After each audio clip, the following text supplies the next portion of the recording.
From that time on, after Peter confessed that Jesus was the Messiah, Jesus began to show his disciples that he must go to Jerusalem and undergo great suffering at the hands of the elders, the chief priests and scribes, and be killed, and on the third day be raised.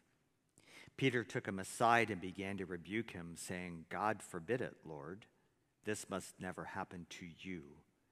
But he turned and said to Peter, "Get behind me, Satan. You are a stumbling block for me, for you are setting your mind not on divine things, but on human things." Then Jesus told his disciples, "If you want to become my followers, let them deny themselves and take up their cross and follow me. For those who want to save their life will lose it, and those who lose their life for my sake will find it. For what will it profit them if they gain the whole world but forfeit their life? Or what will they give in return for their life? For the Son of Man is to come with his angels in the glory of his Father, and then he will repay everyone for what has been done. Truly I tell you, there are some standing here who will not taste death before they see the Son of Man coming in his kingdom." The Gospel of the Lord. Please be seated.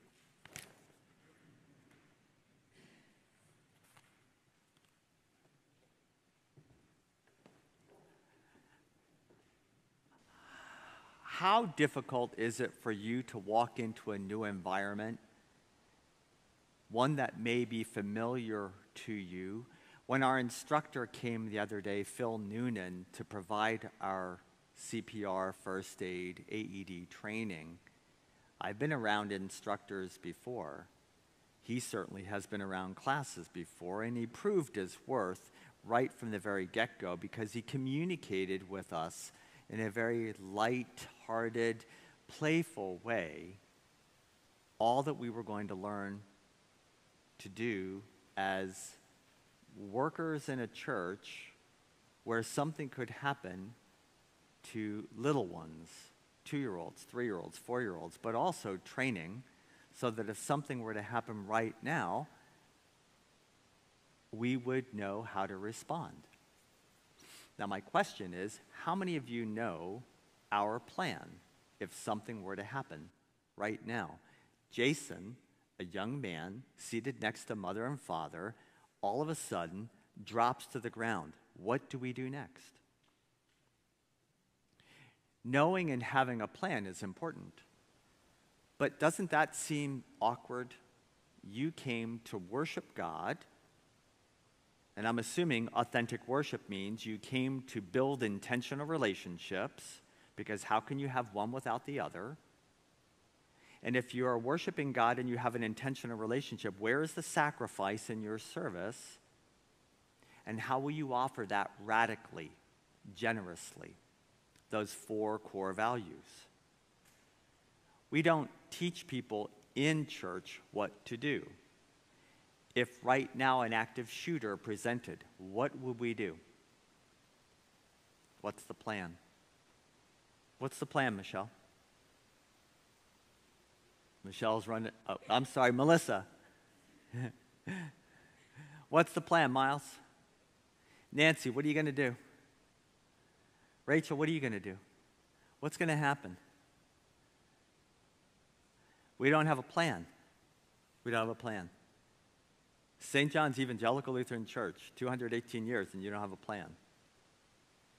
I'm out the back door. No, if I'm a guest, I'm out the back door. If I know my organization doesn't know how to take care of me, I'm out the back door. I'm not coming back. It's a little edgy today because it's an edgy service. It's an edgy sermon. We just have Peter saying, "You are the Messiah, the Son of the living God," with no evidence to prove this. But the Spirit spoke through Peter to announce it. And Jesus' first words, only 4 verses later, "Peter, chill out. And besides that, get behind me, Satan." That's the text that most will avoid today, but that's the text. When we come to church, I've shared the example of a young man, a smart young man, someone who grew up in this area that came to church one evening because they came to hear one of their friends playing an instrument up front. And when he saw the glass wall, his response was, he stayed back there because he wasn't sure if he had to pay to get in. He didn't know. That's not his fault. That's our fault. We weren't prepared. If we're not prepared to take care of someone if they're in the middle of a heart attack, if we all don't know what the plan is in the event of an active shooter, how would we ever know the plan for salvation that God offers us? The simple things we don't know, how would we ever know the most life-changing experience that could ever impact our lives unless it's spoken? But speaking is a skill. Speaking is an art. And most people spend their time evaluating the speaker because of what they say rather than listening for what they say to incorporate it into their functioning. Unless they're on a date and it's the first time when they're drooling over every word the other person's saying. Magic words, right? With the spinach stuck between their teeth. All of that brings us to this text. And it's a great text because it reminds us that holidays are really tough for preachers. It's a holiday weekend. And in the United States of America, in a poll, less than 70% of individuals could give a definition for Labor Day. They didn't know what it was. So what's the teaching timeline? We're in the Matthew text. Peter says, you're the Messiah. You've come to save the world. And when you think of a Messiah, don't you picture something grand? A warrior, a mighty warrior finding their way in on a white horse. And instead you've got this guy, Jesus. And Peter says, in spite of what my eyes see, you are the Messiah, the Son of the living God. And then Jesus does something. He tells them, don't say a word. Peter confesses he's the Messiah. All right, let's take off. Let's make something happen. And Jesus says, sit tight, because I have to train you. I have to do some unlearning. Because you have in your mind, Peter, and you, the disciples, and everybody around you, you have in mind the Messiah as this winner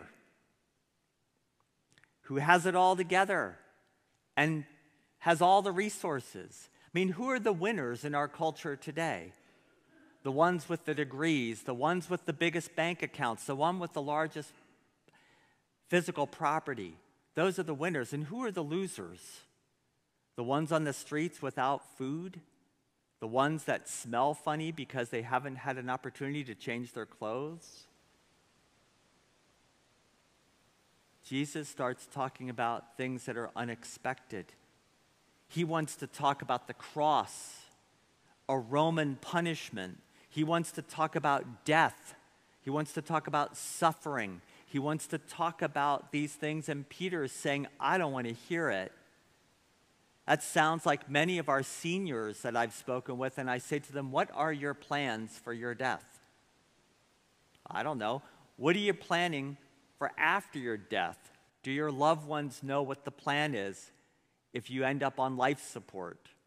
If you even choose life support? What's the plan? You're getting the theme. It's all about planning today. What's the plan? If you don't have it, you leave a burden for the people behind you, questioning what will happen. What's the plan? Jesus has been talking about some things that are unexpected. He's talking about the winners as being the people who wear a cross to communicate for others and not simply to say, I wear a cross because Jesus Christ did something for me. And that's not just an American thinking, what's in it for me? It's a global epidemic. Peter, didn't I tell you? Peter said, Jesus, I told you you're the Messiah. And then Jesus says, get behind me, Satan. Nice, right? So why would I have you learn something here and then say to you, don't go and tell anyone? It's simple. You don't have the whole story yet. You don't have all the information. It would be dangerous for you to learn part of it. Can you imagine if Phil Noonan had taught us the first part? Check your surroundings before you give someone CPR. Make sure that they're not in a puddle of water. Make sure you dry off their chest before you attach the pads. I mean, if Phil only taught us part of it, we wouldn't know how to do CPR. He taught us the whole thing, and it took time to do so. It takes time. Our perspective is too small. The disciples' perspective was too small. They couldn't understand who was standing in front of them. They had an idea of what the role was. They had an idea of what Jesus was supposed to do, what the Messiah was supposed to do. Don't you have an idea of what your pastor is supposed to do? How many of you have an idea of what the pastor is supposed to do? That's the pastor's job. How many of you have an idea of what the congregation counsel's job is? How many of you have an idea of what your job is as members of St. John's? We don't have a plan. We don't have a member job description. The most important job description is not your pastor. The most important job description of all is every member. What's your job description? What are the expectations? If we think come to St. John's and there are no expectations, well, why do we exist with no guiding principle? I'm proud of you that you've adopted 4 core values. That's an historic moment in 218 years of your history. That is an historic moment that you've adopted something. You are standing on something. You have a firm foundation from which you can launch now because you've expressed it publicly. We will be these things. Now we have to develop it. We have to deepen it. We have to understand it according to biblical principles. And that's hard work. They didn't understand what it meant for Jesus to be the Messiah. Many of us probably don't understand it either. But can we learn it together? Can we come together as a church and learn what does it mean for Jesus to be the Messiah? What are the ground rules for how we should behave? Death. Death. What must die? Self. Self-denial. There's a suffering in putting aside our wishes for someone else's wishes to happen. Death. Death isn't something that has to be dismissed or ignored or avoided. Death is something that I think Jesus teaches us we can embrace. If Jesus hadn't died and rose from the grave, well, if he hadn't died, he would have never rose from the grave victoriously. The church says no to Jesus far too often. Just like Peter said no to Jesus, we say no to Jesus. Jesus says, go into the world and teach and preach. And the church says, we send people that go into the world to teach and preach to seminary.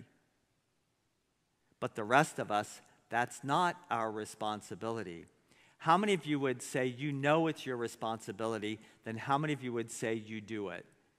And what if it's the church's leadership that failed you?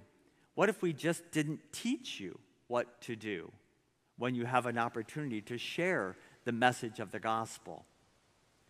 We say go into the world and talk about Jesus, but we don't practice it here. It would be good to practice it. And then to hear ourselves fumble and bumble and not know what to say, but practice it. Brian, how many conversations do you and I have that it's back and forth and we're fumbling and bumbling, and then finally, usually I'm the one that says, that's it. And then you're ready to hang up because you figure I'm ready to hang up. But I'm not ready to hang up. I'm just ready to write down, what did we just say? That's it. Now let's focus on that. It takes work. It takes work. To be a welcoming community, it takes work to be a welcoming community. It takes work to simply smile at a person and to help them feel comfortable. I'm a pretty comfortable person. I can move through crowds pretty comfortably. I like going into crowds. Most people that have been around me that are with me in an event don't see me for the entire event because I just take off. And I go and I hang out and I try to make my way around the room and I try and introduce myself and I try to learn something about them. It's hard to be a welcoming community. I've heard us call ourselves a welcoming community. I've heard us say it. Well, show me how welcoming you really are. Be that community so that in this community called Boyertown and beyond, they say it is the friendliest, warmest place of all. Some of you have got to be a little bit nervous by now because you got to be saying, well, what do we have to do to make you think that we're welcoming? You don't have to do anything for me. You have to help them feel welcome. How do I know it? Because they're not here. What do we do to get people to come to this place? We have to offer them something that they want and need. What do we do? Your greatest evangelist in this entire congregation is a man over 90 years old. He can't stop talking about, and he can't not invite people to come to St. John's.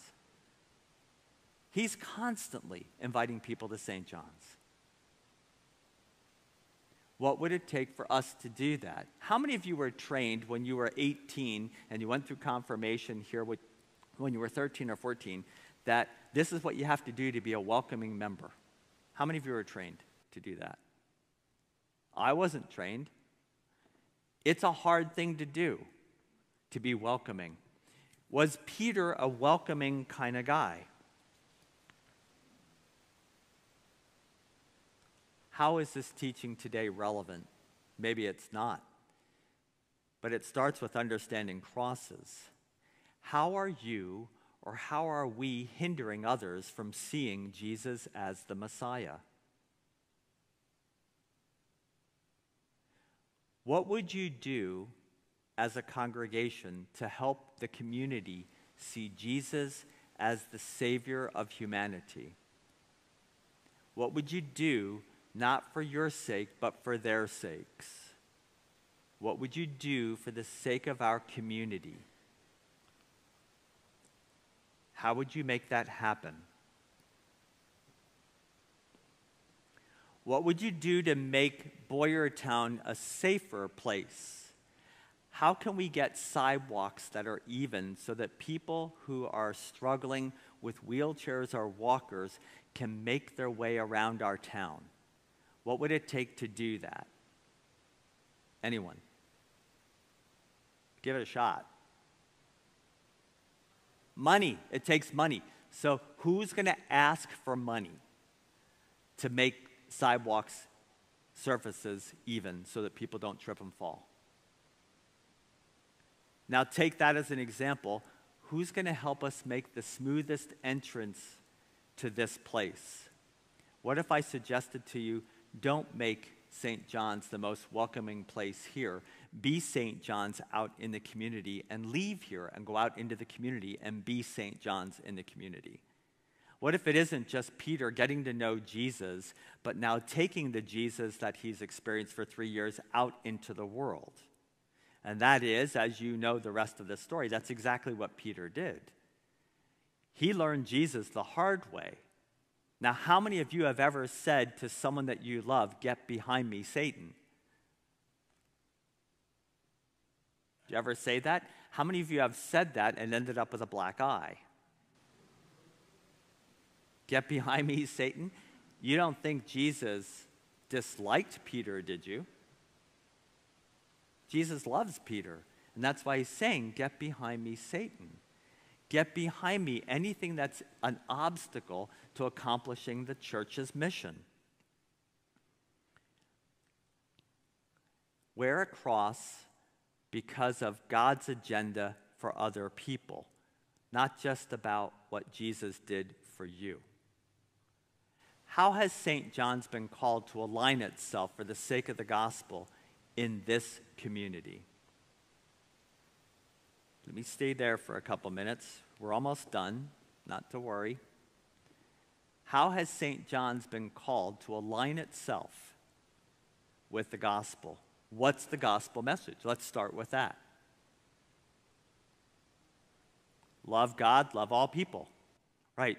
So what have we been called to do? The first thing we did was we actually proclaim it now. You can't look at any of our publications. You can't not see it on a digital sign, to the point that we even get criticized at times because we put on the sign, love is love. Well, not for everybody. Love isn't love for everybody. Love a certain way is love for some people, but love isn't just love according to many. Because you know what they're criticizing. Only certain people are allowed to love each other. You're not allowed to love each other if you're certain people.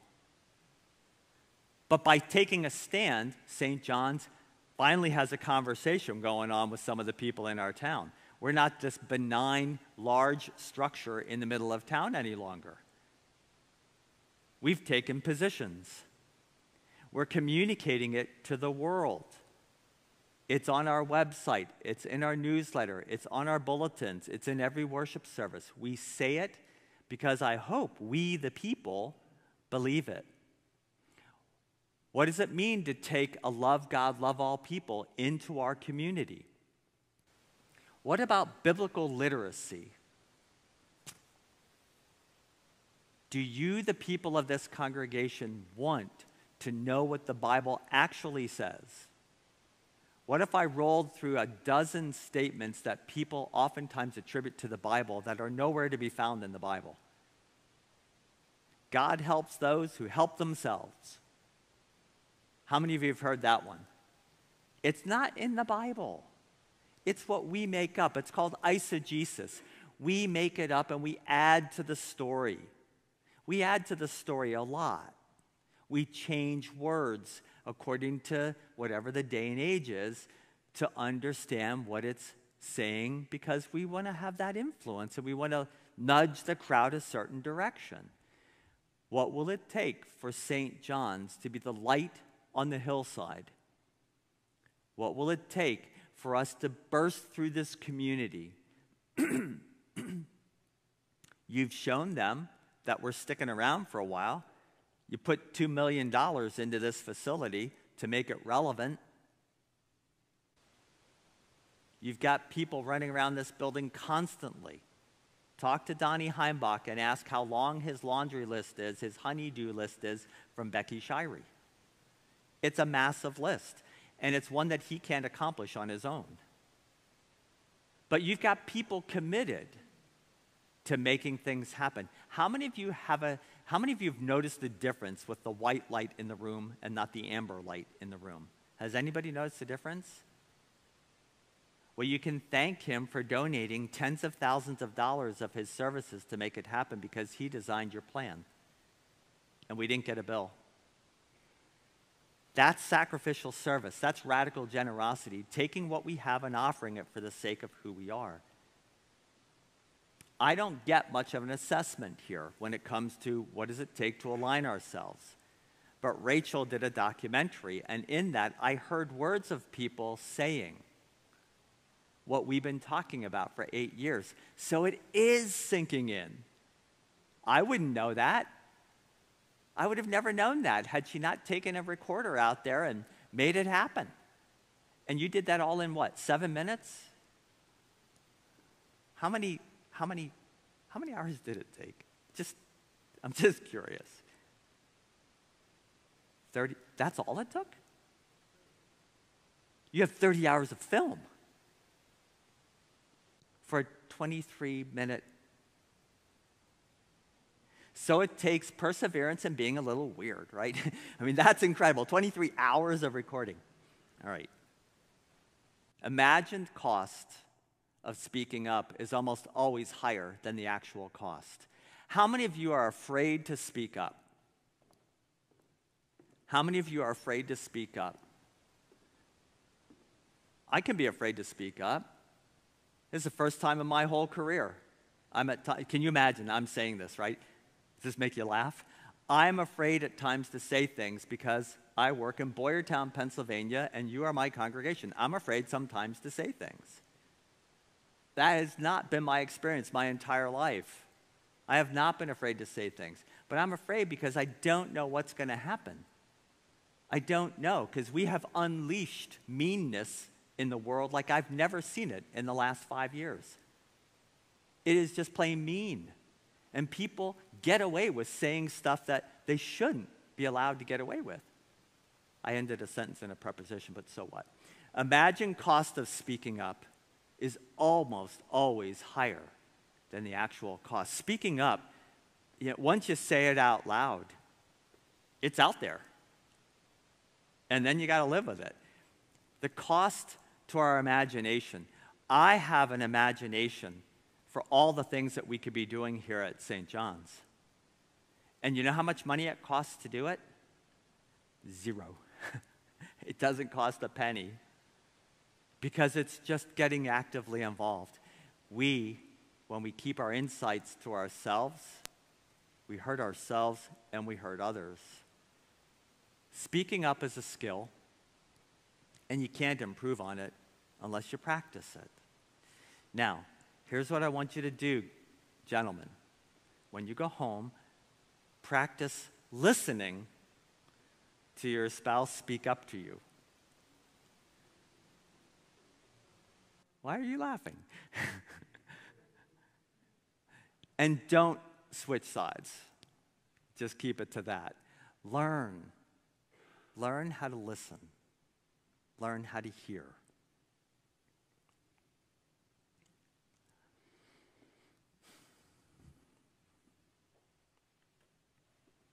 Here comes the risky part.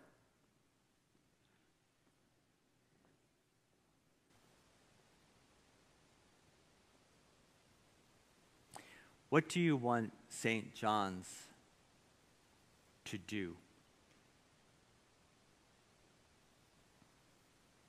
What do you want from St. John's? Hatch, match, and dispatch? Baptize, marry, bury? Do you want it to be an educational organization? Would you like to hear things that conflict with what you think? How will you bring divergent opinions? How do you bring Fox News and MSNBC into this sanctuary? Because you bring it here no matter what. You may not talk about it, but you bring it here. What would it be like for us to have those conversations and to learn from each other? How many of you want more government control in your lives? How many of you want to live under the blanket of security that the United States Armed Forces provides for you? How many of you believe we the people? Those are conversations that Jesus brings up 2,000 years ago. Those are critical variables for us as a congregation moving forward. Or not. Because we can just be sleepy and find our way through. Or we can actually be a little bit of agitation in a good way, in a healthy way, and get to know that which has frightened us. Hold gently and carefully that which intimidates us. And be open enough to wonder why a person believes the exact opposite of what we might believe. I think that's critical. Martha, as you get ready to go to school in 2 weeks, you're going to start with the preschool students. Now, how many years have you been doing this? About 7 or 8? Plus 40. So you've been a teacher for that long. You've been working in our preschool that long. How many of you had Martha Endy as a teacher in the preschool? Anybody in the room? Rachel did? Dave. Yeah. There's something to be said about taking who we are and valuing our history and then having a revealing discussion about what was working for us and what's still working for us and what might work for us as we move forward. How many of you take things personally when you hear comments about St. John's?